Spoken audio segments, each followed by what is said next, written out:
Hey guys, Candida here, and check out the VAYEAH women's high-waisted denim shorts. These quickly became my favorite pair of denim shorts. Now for reference, I am 5'4", about 140 pounds. I love them so much, I've ordered 2 pairs. So as you see here, this is how they come. And so it does have some stretch to them. These are about 93% cotton, 2% spandex, and about 5% polyester.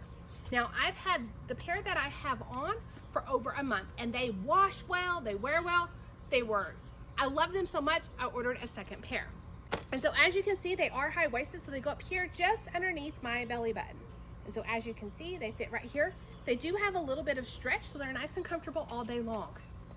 As you can see, I've got them on. They do cover my bottom here, and they've got the fray here.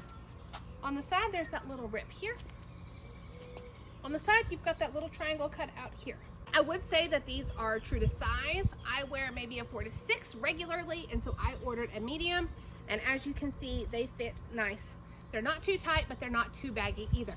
I love the fray at the bottom, just a little bit of the tears here and on the back. It gives the shorts just a little bit of style. I love them so much. They are definitely my favorites, and they are my go-tos when it's time to get dressed in the morning. So I hope you found this review helpful.